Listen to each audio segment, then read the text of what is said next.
दोस्तों सैड होना एक बहुत कॉमन चीज़ है। हमारी रोज़मर्रा की बात है ये कि कुछ भी ऐसा हो जाता है जो हमारे लिए अनएक्सपेक्टेड है। हम कुछ और उम्मीद कर रहे थे, कुछ और हो गया तो हम उदास हो जाते हैं। सैडनेस का मतलब है उदासी। बट डिप्रेशन डिप्रेशन कुछ अलग चीज़ है। और आजकल बहुत फैशनेबल हो गया है कि थोड़ी बहुत उदासी हो तो बस ये बोल देना कि हमें तो डिप्रेशन हो गया है। बट ये इतना सिंपल नहीं है। डिप्रेशन की डायग्नोसिस में फिट बैठने के लिए मेडिकल साइंस में कुछ क्राइटेरिया इस्टेब्लिश है। उदासी एक अलग चीज़ है।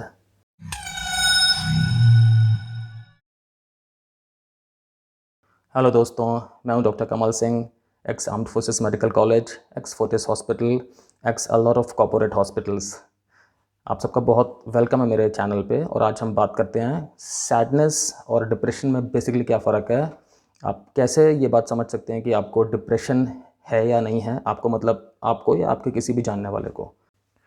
मैं आपको ये बताना चाहूँगा कि उदासी और डिप्रेशन में जो मेन फ़र्क है वो ये है कि उदासी टेम्परेरी होती है। मतलब कुछ टाइम के लिए आप सैड रहेंगे और फिर धीरे धीरे आपका ब्रेन आपको अपने आप को अनकॉन्शियसली समझाएगा कि ठीक है, जो होना था हो गया और अब नॉर्मल आ जाओ। और कुछ टाइम पे आपके सिम्टम्स ख़त्म हो जाएंगे और आप उदासी ख़त्म हो जाएगी, आप नॉर्मल महसूस करना स्टार्ट कर देंगे। यूजुअली 2 हफ्ते के अंदर अंदर आपकी उदासी ख़त्म हो जाती है। लेकिन डिप्रेशन डिप्रेशन एक एक लॉन्ग टर्म डिसीज़ है। और डिप्रेशन के साथ कई सिम्टम्स अटैच होते हैं जो उदासी के साथ नहीं होते। अभी हम इन सब के बारे में डिटेल में बात करेंगे। दोस्तों, डिप्रेशन एक बहुत कॉमन मेंटल हेल्थ डिसऑर्डर है। और आप ये समझिए कि वर्ल्ड में लगभग 300 मिलियन मतलब 30 करोड़ लोग डिप्रेशन से प्रभावित हैं। इनफैक्ट ऐसे एस्टिमेट लगाए जाते हैं कि अगले 10 सालों में डिप्रेशन पे नेशंस सबसे ज़्यादा पैसा खर्च करेंगे, क्योंकि डिप्रेशन की वजह से लोग सबसे ज़्यादा प्रभावित होंगे। अगर हम इंडिया के कॉन्टेक्स्ट में बात करें तो आपको ये जान के ताज्जुब होगा कि इंडिया में लगभग हर 7 में से 1 इंसान डिप्रेशन का शिकार है। इंडिया में लगभग लगभग 200 मिलियन केसेस हैं मेंटल हेल्थ डिसऑर्डर्स के। 200 मिलियन का मतलब लगभग 20 करोड़। और आप ये समझिए कि लगभग 50 मिलियन लगभग 5 करोड़ लोग इंडिया में डिप्रेशन का शिकार है। दोस्तों, डिप्रेशन की डायग्नोसिस करना मेडिकल प्रोफेशनल्स के लिए ईजी है, जो लोग इस पर्टिकुलर फील्ड में साइकियाट्री में ट्रेंड हैं। बट कॉमन लोगों के लिए इतना आसान नहीं है, इसलिए उन्हें हमेशा उदासी और डिप्रेशन में एक कन्फ्यूज़न रहता है। और एक थोड़ा हमारा माइंड इस तरह से बायस्ड होता है कि हमें अगर सिंपैथी मिले तो हमें अच्छा लगता है। तो ज़्यादातर लोग क्या करते हैं, थोड़ी बहुत भी उदासी होती है तो बस बोल देते हैं कि हमें तो डिप्रेशन हो गया है, ताकि समाज में उन्हें थोड़ी सी एक्सेप्टेंस ज़्यादा मिले, थोड़ी सिंपैथी मिले। पर आपको ये जानना ज़रूरी है कि डिप्रेशन की डायग्नोसिस बनने का तरीका पूरा पूरा साइंटिफिक है। एक क्राइटेरिया है मॉडर्न मेडिसिन में जिसका नाम है DSM-5 क्राइटेरिया। इसके फुल फॉर्म है American psychiatric association diagnostic and statistical manual of mental disorders 5। तो इस DSM-5 क्राइटेरिया में टोटल 9 सिम्टम्स हैं। 9 सिम्टम्स बताए गए हैं और इन 9 सिम्टम्स का इवैल्यूएशन पेशेंट पे किया जाता है। ये पेशेंट से बात करके असेस किया जाता है कि पेशेंट पे इन 9 सिम्टम्स में से कौन कौन से सिम्टम्स हैं, और जो भी सिम्टम प्रेजेंट है उसकी सीवियरिटी कितनी है, क्या वो बहुत ज़्यादा है या वो लिमिटेड है, माइल्ड, मॉडरेट, सीवियर, किस तरह से। और इस तरह से इन 9 सिम्टम्स के ऊपर जब पेशेंट को असेस करते हैं तो फिर ये डायग्नोसिस बनती है कि पेशेंट डिप्रेशन का शिकार है या कि उसे सिर्फ उदासी है। नहीं, मैं उदासी को कम करके नहीं आंक रहा, बट हाँ, डिप्रेशन के मुकाबले में उदासी एक सिंपलर चीज़ है। दोस्तों, डिप्रेशन के सिम्टम्स की बात करते हैं। तो पहला सिम्टम है कि मोस्ट ऑफ द डेज़ या ऑल ऑफ द डेज़, जब से आपको लग रहा है कि आप डिप्रेशन का शिकार हैं, तो on most of the days या ऑल ऑफ द डेज़ अगर आप दिन के मेजॉरिटी ऑफ द टाइम पे उदास महसूस कर रहे हैं, डिजेक्टेड, डिसअपॉइंटेड महसूस कर रहे हैं, आपको ऐसा लग रहा है सब कुछ ख़त्म सा हो गया है, तो ये एक बहुत प्रोमिनेंट सिम्टम है डिप्रेशन का। मैं आपको फिर से रिपीट करता हूँ, जब से भी आपको लग रहा है कि आपके अंदर उदासी आई है, तो उस दिन से लेकर के अब तक अगर ज़्यादातर दिनों में या सारे दिनों में और दिन के ज़्यादातर पार्ट में आपको उदासी महसूस हो रही है, तो ये एक सिम्टम है। दूसरा सिम्टम है कि आप जिन भी एक्टिविटीज़ को पहले करने में आपको बहुत मज़ा आता था, आपको बहुत इंटरेस्ट आता था, अब अचानक से आपका इंटरेस्ट ख़त्म हो गया है। अब आपको वो सारे काम करने में मज़ा नहीं आता जो पहले करने में आता था। फॉर एग्ज़ाम्पल, अगर आप पहले बहुत चाव से कोई टेलीविज़न प्रोग्राम देखते थे या कोई गेम खेलते थे अपने साथियों के साथ या बच्चों के साथ, और अब आपका बिल्कुल सोचने का भी मन नहीं कर रहा, तो ये अपने आप में एक सिम्पटम है। दोस्तों, अगर नींद अफेक्ट हो गई है, मतलब नींद बहुत ज़्यादा आने लगी है या नींद बहुत कम हो गई है, तो ये भी डिप्रेशन का एक सिम्पटम है। यूजुअली दोनों में से कोई भी चीज़ हो सकती है। या तो मरीज़ लगातार लगातार सो सकता है, जब भी आप देखो तो वो सो रहा है, उठा, कुछ खाया पिया या कुछ हल्की फुल्की बात करी या कुछ भी नहीं किया, बस बैठे थोड़ी देर और फिर से सो गए। और या कि दूसरा पोल ऐसा है कि जिसमें मरीज़ को नींद ही नहीं आती, वो कुछ भी कर रहा है लेकिन वो सो नहीं पा रहा, वो थका हुआ है लेकिन आप देख रहे हो कि उसकी आंखों में भारीपन भी है, बट वो सो नहीं पा रहा।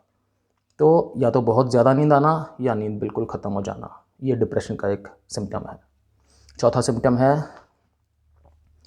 खाना खाने में प्रॉब्लम होना, मतलब कि खाना खाने का मन ना होना, बहुत कम खाना खाना ज़रूरत से, और या फिर बहुत ज़्यादा खाना खाना। साथ ही या तो वज़न कम हो जाना या तो वज़न बढ़ना शुरू हो जाना। ये चौथा सिम्पटम है जो बहुत इम्पॉर्टेंट है। मैं एक बार फिर से आपको समझाता हूँ। डिप्रेशन में क्या होता है कि डाइट पे फ़र्क पड़ता है। या तो मरीज़ की डाइट कम हो जाती है और वो ठीक से खाना नहीं खाता, जिसकी वजह से उसका वेट लॉस होने लगता है, या तो फिर वो बहुत ज़्यादा खाने लगता है, जंक ईटिंग स्टार्ट हो जाती है, जब देखो तब कुछ ना कुछ खा रहा है, जिसकी वजह से उसका वेट गेन होता है। तो ईटिंग पैटर्न डिप्रेशन में प्रभावित होता है। दोस्तों, नेक्स्ट सिम्टम है पेशेंट्स को डिप्रेशन में रेस्टलेसनेस हो सकती है, इरिटेबिलिटी हो सकती है, बहुत एजिटेशन हो सकता है। इसका मतलब कि बहुत बहुत गुस्सा आ सकता है अचानक से, बहुत बेचैनी हो सकती है, और छोटी छोटी बात पे बिल्कुल ही वो बहुत ज़्यादा रिएक्ट कर देते हैं। तो ये डिप्रेशन का एक इम्पॉर्टेंट सिम्टम है। दोस्तों, डिप्रेशन में एक बहुत इम्पॉर्टेंट सिम्टम है कि बहुत ज़्यादा थकान महसूस होती है। पेशेंट नॉर्मली फिज़िकली बहुत ज़्यादा कुछ कर नहीं रहा होता, बट फिर भी उसे ऐसा लगता है जैसे वो हमेशा बहुत थका हुआ है। उसका मन करता है वो सिर्फ लेटे रहे या बैठे रहे, बिना कुछ एक्टिव काम ना करे। अगर थोड़ा सा भी चलना फिरना होगा तो उसे बहुत थकान होगी। इनफैक्ट बैठे बैठे भी पेशेंट्स बोलते हैं कि हमें लग रहा है कि हम बहुत थके हुए हैं। तो थकान अपने आप में डिप्रेशन का एक बहुत बहुत प्रोमिनेंट सिम्टम है। दोस्तों, अगला सिम्टम है कि पेशेंट्स को बहुत ज़्यादा गिल्ट की फीलिंग आना स्टार्ट हो सकती है, या ऐसी फीलिंग आना स्टार्ट हो सकती है कि जैसे मेरी तो कोई वैल्यू ही नहीं है, जैसे कि मैं वर्थलेस हूँ। तो ये हमें समझने की आवश्यकता है कि ऐसी किसी फीलिंग का कोई बेसिस नहीं होता पेशेंट की लाइफ में। अगर बाकी सब लोगों की निगाह से देखें तो सब ठीक चल रहा होता है, बट मरीज़ को ऐसा लग रहा होता है कि वो बिल्कुल ही अनवांटेड है, अनडिज़ायर्ड है, उसकी कोई आवश्यकता नहीं है समाज में, उसके परिवार में, विश्व में, कहीं भी। उसे ऐसा लगता है कि वो बिल्कुल वर्थलेस है, उसकी कोई वैल्यू नहीं है, वो किसी भी चीज़ के लिए गुड नहीं है। ये सारी की सारी फीलिंग्स वैसे फॉल्स हैं, बट पेशेंट को लग रहा होता है कि ये सारी चीज़ें सच हैं। वो पूरी तरह से इस बात पे बिलीव करता है, और चूंकि उसे लगता है कि वो वर्थलेस है, तो कहीं ना कहीं उसका माइंड अपने आप की वैल्यू ही ख़त्म कर देता है, जिसकी वजह से वो एक डिप्रेशन के लूप में फंसता जाता है। दोस्तों, अगला सिम्टम है पेशेंट किसी भी चीज़ पे कंसंट्रेट कर पाने में प्रॉब्लम होती है, या कोई भी डिसीजन लेने में पेशेंट को दिक्कत होती है। ये बहुत कॉमन देखा गया है कि अगर पेशेंट के सामने 2, 3, 4 चॉइसेस होंगी तो वो उन्हीं में घूमता रहेगा, वो एक डिसीज़न पे नहीं आ पाएगा। किसी एक चीज़ पे फोकस करना हो, कोई भी फोकस्ड एक्टिविटी करनी हो, कोई गेम खेलना हो, या ड्राइव करना हो, या कुछ भी फोकस्ड काम, कोई कुकिंग करनी हो स्पेशल चीज़, तो पेशेंट ठीक से नहीं परफॉर्म कर पाएगा। और चूंकि उसके अनकॉन्शियस माइंड को पता है कि वो इस चीज़ के लिए इस टाइम प्रॉपरली ट्रेंड नहीं है, प्रॉपरली अलाइंड नहीं है, तो वो शायद ऐसी एक्टिविटी में पार्टिसिपेट करने से ही हिचकेगा। दोस्तों, अगला बहुत बहुत सीरियस सिम्टम है जो है कि मन में सुसाइडल थॉट्स आ जाना। डिप्रेशन के पेशेंट्स में सुसाइडल थॉट्स आना देखा गया है।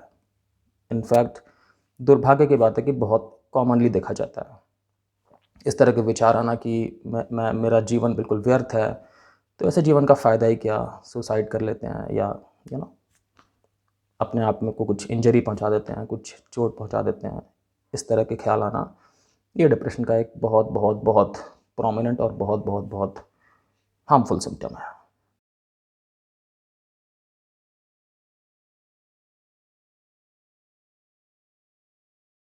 दोस्तों, कई बार ऐसा होता है कि हमें अचानक से पता लगता है कि हमें कोई बीमारी हो गई है और ऐसे में हम उस चीज़ से एडजस्ट नहीं कर पाते। फॉर एग्ज़ाम्पल, आपके साथ सब ठीक चल रहा था, लेकिन अचानक से आपको कुछ सिम्टम आया और आप डॉक्टर के पास गए, डायग्नोज़ हुआ कोई बीमारी जो आपको बिल्कुल भी उम्मीद नहीं थी। फॉर एग्ज़ाम्पल, आपको कोई कोई हार्ट प्रॉब्लम हो गई या कोई लंग्स का इशू हो गया, कुछ इन्फेक्शन हो गया या कोई भी ऐसी चीज़ जिससे आपकी day to day life affect हो रही है। ऐसे पेशेंट्स में भी बहुत बार देखा गया है कि डिप्रेशन होने की आशंका ज़्यादा रहती है, क्योंकि आप अचानक से किसी एक ऐसी चीज़ का शिकार हो गए जिसकी आप उम्मीद नहीं कर रहे थे, आप जिसके लिए बिल्कुल तैयार नहीं थे, आपने कभी सोचा भी नहीं था, वो आपके साथ हो गया। तो ऐसे में बॉडी अपने आप एक एक थोड़ी-सी लोअर ज़ोन में पहुंच जाती है, माइंड की स्ट्रेंथ थोड़ी-सी कम हो जाती है अगर हम कॉमन लैंग्वेज में बोलें, और डिप्रेशन के लिए प्रीडिस्पोज़िशन बढ़ जाता है, मतलब डिप्रेशन होने के आसार थोड़े बढ़ जाते हैं। दोस्तों, सपोर्ट सिस्टम बहुत इम्पॉर्टेंट होता है। हमारी लाइफ में हम ऐसे एनवायरनमेंट में रहते हैं जहाँ पर बहुत स्ट्रगल है, बहुत कंपटीशन है, छोटी-छोटी सी चीज़ों के लिए रैट रेस भी है, और आपको लगता होगा कि यहाँ पर सोशल इक्वालिटी की बात होती है, फाइनेंशियल इक्वालिटी की बात होती है, लेकिन आपको पता है कि कुछ भी पाने के लिए आपको बहुत बहुत बहुत मेहनत करनी पड़ती है। फिर सबके मन भी एक जैसे नहीं होते। तो इस पूरी वॉर में हमें कहीं न कहीं सपोर्ट सिस्टम की ज़रूरत होती है। हमें सपोर्ट मिलता है हमारी फैमिली से, हमारे फ्रेंड्स से।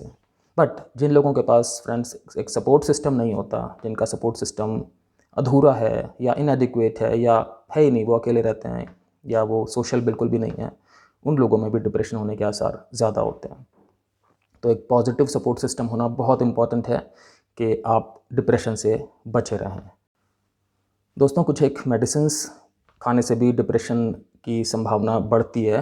हालांकि मैं आपको ऐसा बिल्कुल नहीं कह रहा कि आप अगर वो मेडिसिन्स खा रहे हो तो खाना बंद कर दें। ऐसा बिल्कुल ना करें। बिना अपने डॉक्टरी सलाह के, बिना अपने मेडिकल कंसल्टेंट से बात किए आप कोई डिसीज़न इस तरह का कभी नहीं लें। बट मैं फिर भी आपको बता देता हूँ उन मेडिसिन्स के बारे में जिनको खाने की वजह से कभी कभी देखा गया है कि हल्का फुल्का डिप्रेशन हो सकता है। पहला ग्रुप है बीटा ब्लॉकर का। बीटा ब्लॉकर ग्रुप की मेडिसिन को मोस्टली ब्लड प्रेशर कम करने के लिए या हार्ट की बीमारियों के लिए यूज़ किया जाता है। दूसरा ग्रुप है स्टीरॉयड्स का। स्टीरॉयड्स का इस्तेमाल हमारी बॉडी में इन्फ्लेमेशन कम करने के लिए किया जाता है। मोस्टली इन्फ्लेमेशन मतलब कि जब बॉडी में आप समझिए चोट लग जाती है और उसकी वजह से सूजन आ जाती है। चोट ज़रूरी नहीं कि फ़िज़िकल ही हो। कई बार क्या होता है कि हम कुछ टॉक्सिक केमिकल्स वगैरह हमारी बॉडी में बन जाते हैं जिसकी वजह से हमारी सेल्स नष्ट होने लगती हैं, तो उनमें सूजन आ जाती है। इसे हम इन्फ्लेमेशन कह सकते हैं। तो स्टेरॉइड्स बहुत इफ़ेक्टिव ड्रग्स हैं इन्फ्लेमेशन को कम करने के लिए। फिर यदि आप कोलेस्ट्रॉल कम करने की दवाई ले रहे हैं तो जिन्हें स्टैटिन्स कहते हैं, उनसे भी डिप्रेशन होने की संभावना रहती है। दोस्तों, अगर आपको 2 हफ्ते से ज़्यादा तक उदासी बनी रह रही है तो प्लीज़ डॉक्टर से तुरंत सलाह लें। बिल्कुल अनदेखा ना करें, क्योंकि नॉर्मल उदासी के सिम्टम 2 हफ्ते के अंदर अंदर अपने आप ख़त्म हो जाते हैं। लेकिन अगर 2 हफ्ते से ज़्यादा सिम्टम है और जो 9 सिम्टम मैंने आपको बताया, अगर उनमें से भी आप कुछ फेस कर रहे हैं तो तुरंत अपनी फैमिली में एक्सप्रेस करिए और डॉक्टर की सलाह लीजिए कि आपको क्या करना है। स्पेशली अगर आपको कभी भी सुसाइडल थॉट्स आ रहे हैं, कोई भी आपका सुसाइडल इंटेंट बन रहा है या आप डेथ के बारे में बहुत ज़्यादा सोच रहे हैं, तुरंत डॉक्टर के पास जाइए। दोस्तों, बहुत बात कर ली बीमारी के बारे में, अब इसके ट्रीटमेंट के बारे में बात करते हैं। सबसे इम्पॉर्टेंट है कि आप लोगों के साथ कनेक्ट करिए, अकेले रहना बंद करिए, लोगों के साथ मिलिए, बात करिए, जुड़िए, अपने आप को एक्सप्रेस करिए। कोई क्लब ज्वाइन कर लीजिए जहाँ पे आपको जो एक्टिविटीज़ पसंद है वो की जाती हैं। फॉर एग्जांपल, कोई गेमिंग क्लब हो गया, कोई योगा क्लब हो गया, कोई मेडिटेशन क्लब हो गया, कोई निटिंग क्लब हो गया, कोई कुकिंग क्लब हो गया, कुछ भी एक लाइक माइंडेड ग्रुप होना चाहिए जहाँ पे आप जा सकें, उठ सकें, बैठ सकें, बात कर सकें। तो इससे कहीं ना कहीं आपका मन डेविएट होगा। आपको रोज़ फ्रेंड्स कुछ टाइम निकालना चाहिए जिसमें कि आप कुछ एक्टिविटी ऐसी करें जो आपको पसंद हो। राइट, कुछ लोगों को नेटफ्लिक्स पे बैठ के सीरीज़ देखना अच्छा लगता है, कुछ लोगों को मैच देखना अच्छा लगता है, कुछ लोगों को बुक्स पढ़ना अच्छा लगता है। सबके अपने अपने शौक होते हैं, कोई म्यूज़िक सुन के खुश होता है। तो आप देखिए आपको कौन सी एक्टिविटी पसंद है और वो कुछ टाइम के लिए, पूरे दिन नहीं, कुछ टाइम डिसाइड करिए उसका और उस टाइम के लिए वो एक्टिविटी करिए। दोस्तों, फिज़िकल एक्टिविटी आपको करनी चाहिए, क्योंकि ये देखा गया है कि जिस तरह से हम फिज़िकल एक्टिविटी करते हैं या एक्सरसाइजेस करते हैं तो उससे भी बॉडी में पॉजिटिव हार्मोन्स बढ़ जाते हैं और पॉजिटिव हार्मोन्स अपना इफेक्ट ब्रेन पे ज़रूर डालते हैं, डिप्रेशन हटाने में कारगर हैं। तो जैसे भी आपकी बॉडी अलाउ करे, किसी पार्टनर के साथ या अकेले, आप कुछ ना कुछ फिजिकल एक्टिविटीज़ ज़रूर करें। जॉगिंग करें, लंबी वॉक पे जाएं, हल्की फुल्की रनिंग करें या कुछ भी। नेक्स्ट दोस्तों, अगर ये पॉसिबल है तो आप कुछ टाइम एनिमल्स के साथ गुजारने की कोशिश करें, आपके पेट्स के साथ। अगर आपको लगता है कि पेट रखना एक प्रॉब्लम है, आपका इंफ्रास्ट्रक्चर ऐसा नहीं है, तो कोई बात नहीं, आपके किसी फ्रेंड के पास कोई पेट होगा या आपके आसपास माहौल में अगर आपको कुछ ऐसी फैसिलिटी मिल रही है जिसमें कि आप किसी पेट के साथ टाइम गुजार सकते हैं, तो प्लीज़ इस बारे में सोचिए। क्योंकि साइंस में ऐसा देखा गया है कि जो लोग पेट्स के साथ टाइम ज़्यादा गुजारते हैं वो कहीं ना कहीं डिप्रेशन से बाहर आने में ज़्यादा कामयाब होते हैं। नेक्स्ट, आपको ये बहुत बहुत बहुत इम्पॉर्टेंट ध्यान रखना है कि आपको अल्कोहल का यूज़ बिल्कुल नहीं करना है और आपको अपने आप को सेल्फ मेडिकेशन नहीं करना है। जो भी मेडिसिन आपको लेनी है, जो आपको डॉक्टर बताएंगे वही लेनी है, अपने आप से कुछ नहीं लेना। और ड्रग्स स्ट्रिक्ट नो। और दोस्तों, आपको अपने साथ बहुत काइंड बिहेवियर करना है, अपने खुद के साथ आपको खुद को पैम्पर करना है। आपको कैसे? आप बेहतरीन शावर लीजिए, आप अपने आसपास एरोमा वाली कैंडल्स जला के रखिए। आप बिल्कुल वो सारे काम करिए जिससे कि आपको पैम्पर्ड फील हो। अपने लिए कुछ एक छोटा सा प्रेजेंट लेके आइए, खुद को दीजिए। कोई भी ऐसी एक्टिविटी करिए जिससे कि आपको अच्छा लगे, अच्छा खाइए, जो आपको पसंद आ रहा है वो चीज़ खाइए और एक प्रॉपर स्लीप लेने की कोशिश करिए। अगर आप ठीक से रात को सो पाएंगे, मुझे पता है डिप्रेशन में सो पाना मुश्किल होता है या बहुत ज़्यादा नींद आती है, बट कोशिश करिए आसपास के जो एटमॉस्फेयर है उसमें वो सारी चीज़ें इंक्लूड करिए जिससे कि आपको मन में सुरक्षा का एहसास हो, जिससे आपको मन में थोड़ी बहुत खुशी का एहसास हो। दोस्तों, डिप्रेशन में ज़्यादातर मैंने देखा है कि रिलेशनशिप्स भी ख़राब हो जाती हैं आपस में। और हार्वर्ड में एक बहुत बड़ी स्टडी हुई थी लास्ट डिकेड में, जिसमें ये पता लगा था कि हमारी जो खुशी होती है, जो हमें सेटिस्फैक्शन मिलता है लाइफ में, वो किससे मिलता है? दोस्तों, वो हम सब जानते हैं कि हाँ, पैसा इंपॉर्टेंट होता है, पावर इंपॉर्टेंट होती है, रिलेशनशिप्स इंपॉर्टेंट होती हैं, लेकिन जो सबसे ज़्यादा इंपॉर्टेंट चीज़ होती है वो होती है पॉजिटिव रिलेशनशिप्स। ये उस हार्वर्ड की स्टडी में पता लगा, जिसमें बहुत लोगों ने पार्टिसिपेट किया था। तो पैसा इतना इंपॉर्टेंट नहीं है, पावर इतनी इंपॉर्टेंट नहीं है, ये चीज़ें अगर मॉडरेट भी हों तो चलेगा, लेकिन आपकी रिलेशनशिप्स टॉक्सिक नहीं होनी चाहिए। दोस्तों, अगर आपको ये वीडियो समझ में आ रहा हो और आपको ये कंटेंट कैच हो रहा हो, अगर आप मेरे साथ कनेक्ट कर पा रहे हैं, तो प्लीज़ इस वीडियो को लाइक करिए, चैनल को सब्सक्राइब करिए और साथ ही बेल नोटिफिकेशन आइकन को ज़रूर प्रेस करिए ताकि आपको मेरे अगले वीडियो बिल्कुल टाइम पे मिले।